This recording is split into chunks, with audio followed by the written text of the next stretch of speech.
SEER Foundation for the Blind.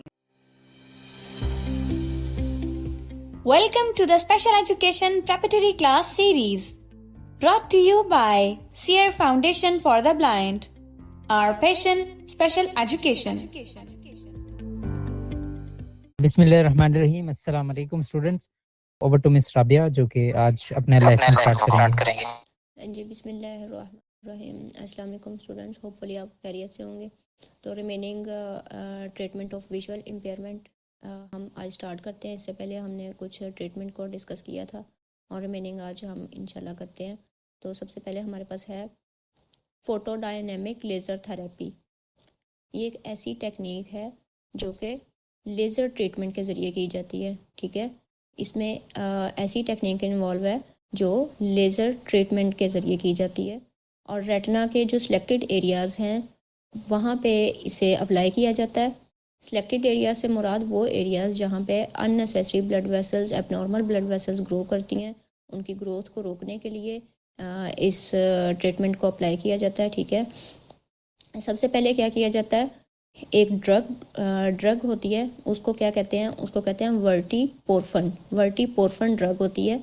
ठीक है, उसे इंजेक्ट करेंगे हम पेशेंट की आर्म में, जहाँ पे ड्रिप लगाते हैं हैंड या आर्म। ठीक है, वहाँ उस वेन में इसे इंजेक्ट करते हैं और ये ड्रग एक्टिवेट हो जाती है, हमारे ब्लड के बहाव के साथ उस एरिया में चली जाती है जो रेटिना के सिलेक्टेड एरियाज जहाँ पे एबनॉर्मल ब्लड वेसल्स ग्रो करती हैं वहाँ पर। ठीक है, और फिर लेज़र बीम के ज़रिए इसे फॉल किया जाता है आई में। ठीक है, और ये ब्लॉक कर देती है, ये ड्रग क्या करती है, ये ब्लॉक कर देती है जो एबनॉर्मल ब्लड वेसल्स हैं, उनकी ग्रोथ को रोक देती है, उनको ब्लॉकेज कर देती है ताकि वो फ्लूइड और जो ब्लड है वो लीक ना करें और उनकी ग्रोथ को भी रोक देती है।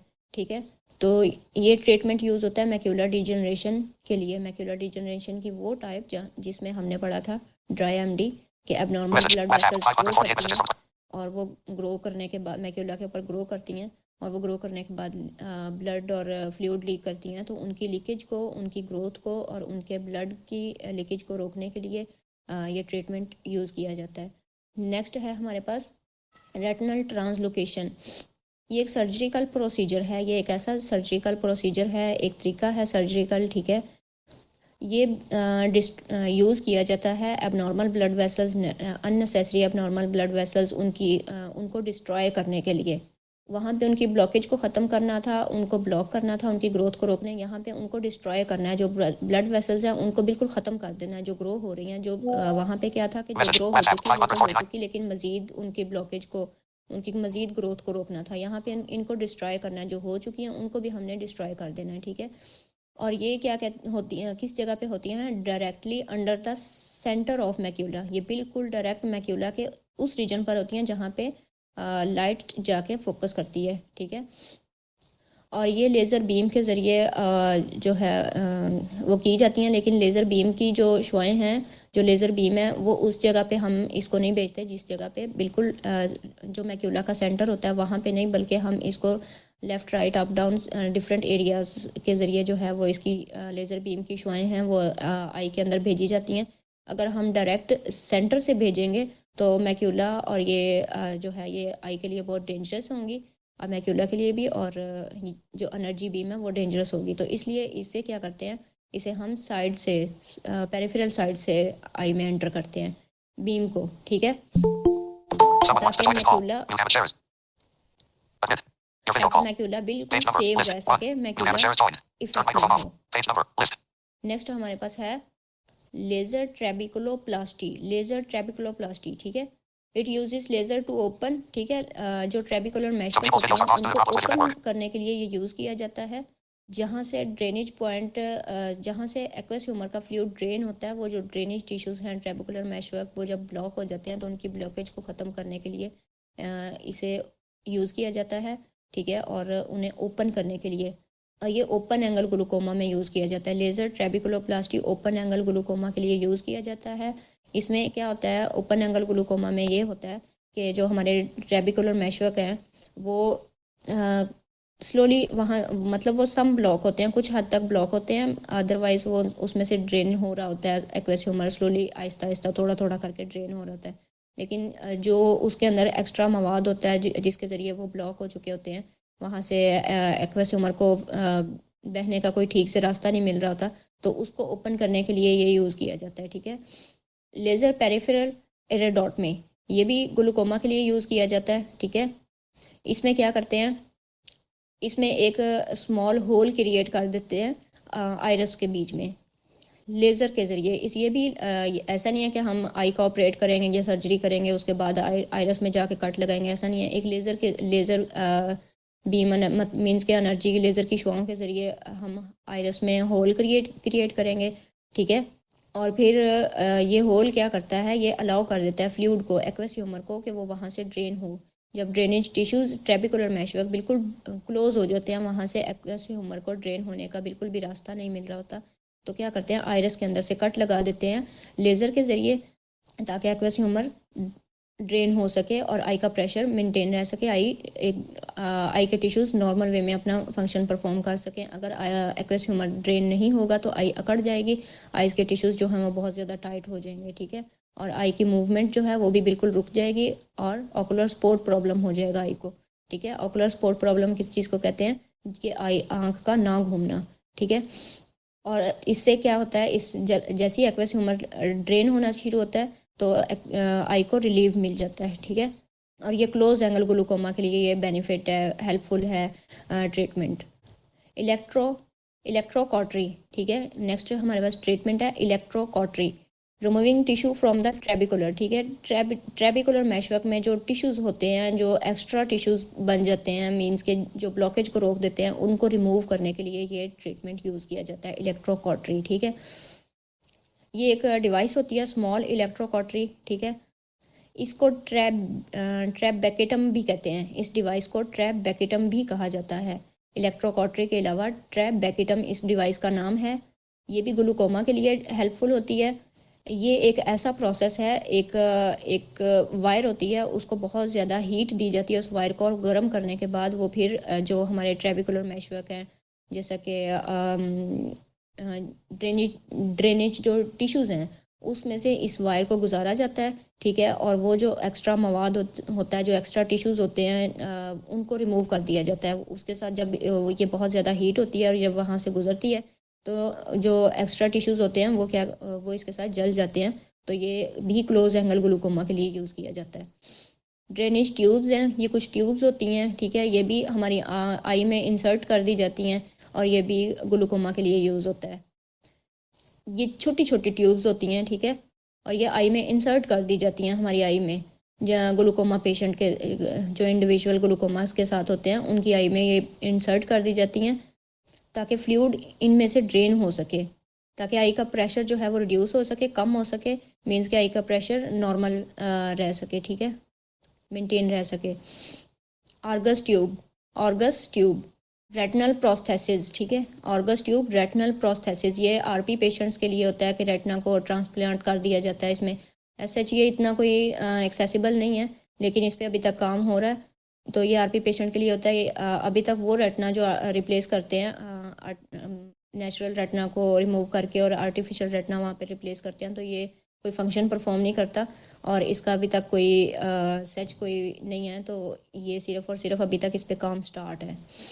प्रोस्थेटिक आई ऑर्गन्स, ये प्रोस्थेटिक आई ऑर्गन्स हैं। ठीक है, वो हमारी एनोफ्थेल्मिया में क्या करते हैं, प्रोस्थेटिक आई लगा देते हैं, माइक्रोफ्थेल्मिया में लगा देते हैं। इसके अलावा प्रोस्थेटिक आई पार्ट्स होते हैं, लेंस होता है, कॉर्निया प्रोस्थेटिक तो नहीं होता, वो तो हम किसी भी इंडिविजुअल की आई का डोनेट करते हैं, तो ये जो है ट्रांसप्लांट किया जाता है। लेकिन क्या होता है कि जो हमारा लेंस है, इसको हम ज़रूर प्रोस्थेटिक लेंस यूज़ कर सकते हैं, जैसे कैटरेक्ट हो गया, अफेकिया हो गया, इस तरह के डिसऑर्डर्स में।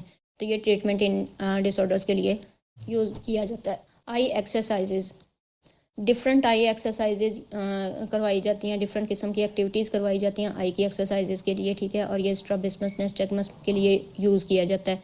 आई इश्यूज़ को रिजॉल्व करने के लिए, आई की मूवमेंट को रिजॉल्व करने के लिए ये ट्रीटमेंट अप्लाई किया जाता है। जैसे कि नेस्टैग्मस के साथ एक इंडिविजुअल है, उसे डिफरेंट किस्म की एक्टिविटीज़ आई मूवमेंट के लिए दे दी जाएंगी। उसे कहा जाएगा कि आप अपनी फिंगर को पहले अपनी आई के सामने रखें। आई के सामने रखने के बाद पेशेंट से कहा जाएगा कि अपनी फिंगर को up down left right Aahista Aahista slowly move करें। जैसे जैसे पेशेंट मूव करेगा वैसे वैसे वो अपना आई बॉल भी मूव करेगा, ठीक है। अपनी फिंगर को जैसे पेशेंट मूव करेगा वैसे वैसे वो अपना आई बॉल मूव करेगा, और देन वो अपनी फिंगर को बहुत ज़्यादा फार पे ले जाएगा, जहाँ जहाँ वो मतलब लेफ़्ट राइट अप डाउन बहुत दूर भी लेके फार विजन और जो हमारी नियर विजन है और हमारी आई की मूवमेंट है, इसको बेटर करने के लिए आई एक्सरसाइजेज कराई जाती हैं इंडिविजुअल से, पेशेंट से। तो ये ज़्यादातर किसके लिए बेनिफिट है? नेस्टैग्मस पेशेंट के लिए और स्ट्रैबिस्मस पेशेंट के लिए। उनकी अलाइनमेंट को बेहतर करने के लिए आई एक्सरसाइजेज कराई जाती हैं। डिफरेंट ऑब्जेक्ट्स पर फोकस करवाया जाता है। फोकस ऑब्जेक्ट को की जो लोकेशन है उसको चेंज कर दिया जाता है। पहले ऑब्जेक्ट को किसी लेफ़्ट साइड पे लेफ़्ट लोकेशन पे रखा जाएगा, ठीक है। फिर पेशेंट से कहा जाएगा आप फोकस अपना इस तरफ करें, लेफ़्ट करें। फिर उसी ऑब्जेक्ट को चेंज कर दिया जाएगा, उसकी लोकेशन को चेंज करके सेंटर में रखा जाएगा, फिर लेफ़्ट पे रखा जाएगा। इसी तरीके से डॉक्टर पे उस ऑब्जेक्ट को उठाकर ऊपर वाली साइड पे कर लेगा और फिर कहेगा ऊपर, अपने पेशेंट से कहेगा कि ऊपर देखें, इसी तरह नीचे, इसी तरह डिफरेंट लोकेशन चेंज करके इस एक्टिविटी को परफॉर्म किया जा सकता है। नेक्स्ट है हमारे पास patch therapy. Patch therapy strabismus और एम्ब्लायोपिया। एम्ब्लायोपिया में क्या होता है कि लेजी आई, ठीक है। अच्छा, लेजी आई होती है पेशेंट की एम्ब्लायोपिया में। तो लेजी आई मीन क्या होता है कि वो एक आंख उसकी बहुत सुस्त होती है, वो ठीक से प्रॉपर से काम नहीं करती, ब्रेन उस आंख के साथ कोऑर्डिनेशन नहीं कर रहा होता, ब्रेन टर्न ऑफ होता है वहाँ से, ठीक है। तो वो कोऑर्डिनेशन की वजह से एक आंख जो है वो फंक्शन परफॉर्म नहीं करती है, क्योंकि ब्रेन का उस आंख के साथ कोऑर्डिनेशन नहीं होता। तो इसको रिजॉल्व करने के लिए हम पैच थेरेपी यूज़ करते हैं, जो वो हमारी बेटर आई को हम कवर कर देंगे डॉक्टर। और ये थेरेपी घर में भी इस्तेमाल की जा सकती है, ठीक है।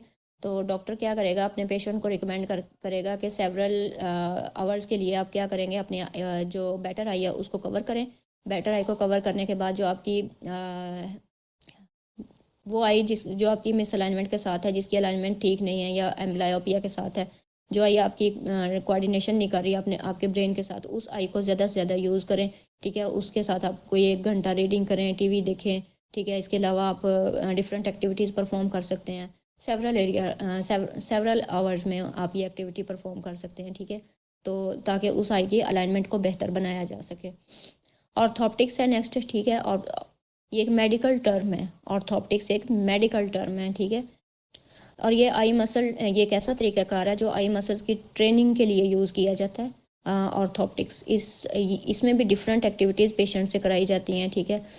यहाँ पर ये ऑर्थोप्टिक्स क्या करता है, ये प्रोवाइड करता है हमारी आई टीमिंग प्रोवाइड करता है हमें, ठीक है। जब हम ऑर्थोप्टिक्स पेशेंट से कहें, मीन्स के ये भी स्ट्रैबिस्मस के लिए अप्लाई किया जाता है ज़्यादातर, ठीक है। स्ट्रैबिस्मस पेशेंट की क्या होती है, एक आंख दूसरी आंख के साथ मिलके फंक्शन परफॉर्म नहीं करती है, मीन्स के आई टीमिंग नहीं होती, बायनोकुलर विजन नहीं परफॉर्म करती हैं दोनों। बायनोकुलर विजन का क्या मतलब होता है, दोनों आंखें मिलके इकट्ठा फंक्शन परफॉर्म नहीं करती, दोनों आंखें मिलके इकट्ठा एक ऑब्जेक्ट के ऊपर फोकस नहीं कर सकती हैं। एक आंख एक ऑब्जेक्ट पे फोकस कर रही है, दूसरी आंख की अलाइनमेंट किसी और साइड पे जा रही, ये होती है हमारी आई टीमिंग। तो आई स्ट्रैबिस्मस में क्या होता है कि पेशेंट जो है वो उसकी अलाइनमेंट ठीक नहीं होती, उसकी अलाइनमेंट को बेहतर करने के लिए उसे डिफरेंट एक्सरसाइजेज दी जाती हैं ताकि दोनों आंखें मिलकर एक जगह पे फोकस कर सकें, बायनोकुलर विजन बना सकें, ठीक है। ऑर्थोप्टिक प्रोवाइड करता है, बायनोकुलर विजन प्रोवाइड करता है, आई टीमिंग प्रोवाइड करता है, विजुअल क्लैरिटी प्रोवाइड करता है, ठीक है। इसके अलावा शार्पनेस ऑफ विजन, ठीक है, मतलब विजुअल एक्विटी को भी बेहतर करने के लिए ऑर्थोप्टिक्स की एक्सरसाइज करवाई जाती हैं। ऑर्थोप्टिक में वही एक्सरसाइजेज शामिल हैं जो हमने आई एक्सरसाइजेज या आई मसल्स एक्सरसाइजेज में पढ़ी हैं, ठीक है। तो ये मैं ऑलरेडी बता चुकी हूँ कि ये ऑर्थोप्टिक्स की एक्टिविटीज़ स्ट्रैबिस्मस के लिए मोस्ट बेनिफिट हैं, मोस्ट हेल्पफुल है स्ट्रैबिस्मस के लिए। इसके अलावा और कोई आई मसल प्रॉब्लम है तो उसके लिए ऑर्थोप्टिक्स का ट्रीटमेंट जो है वो हेल्प किया जाता है, ठीक है। ये होम बेस्ड थेरेपी भी है, मींस के डॉक्टर रिकमेंड कर देगा अपने पेशेंट को, उससे कहेगा कि आप अपने होम में भी इस थेरेपी को यूज़ कर सकते हैं, ठीक है। तो आपको होम में एक्टिविटीज डॉक्टर रिकमेंड कर देगा कि डिफरेंट एक्टिविटीज़ हैं, इस ये मसल्स थेरेपी के लिए आपने एक्टिविटीज़ परफॉर्म करनी है। और वो मेडिकल टर्म जो एक्टिविटीज़ हैं वो सारी वो क्या मेडिकल टर्म में आके क्या कहलाएंगी, ऑर्थोप्टिक्स। नेक्स्ट हमारे पास है विजन थेरेपी। विजन थेरेपी भी इसमें भी ऑर्थोप्टिक्स की टर्म इंक्लूड है विजन थेरेपी में, ठीक है। और ये क्या है, ये एक ब्रॉडर टर्म है। विजन थेरेपी एक बहुत ज़्यादा ब्रॉड टर्म है। और क्या वर्ड था मिस तैयबा, थोड़ा हेल्प करना, वर्ड क्या था? ऑर्थोप्टिक्स, सॉरी। ऑर्थोप्टिक्स जो है वो भी इंक्लूड होती है विजन थेरेपी में, ठीक है। और विजन थेरेपी और ऑर्थोप्टिक्स ये दोनों मिलके क्या बन जाती हैं, एक बहुत ब्रॉड टर्म बन जाती हैं। और ये न्यूरोलॉजिकल आई सिस्टम को भी कंट्रोल करती है विजन थेरेपी, ठीक है। पूरे होल विजुअल सिस्टम को कंट्रोल करती है विजन थेरेपी, पूरे के पूरे विजुअल सिस्टम को। होल विजुअल सिस्टम में क्या आ जाता है, हमारे कॉर्निया, हमारी आई, हमारे डिफरेंट पार्ट्स, हमारा पूरा विजन सिस्टम आ जाता है। तो ये इस पूरे को कंट्रोल करती है विजन थेरेपी, और इसी में ऑर्थोप्टिक्स शामिल है।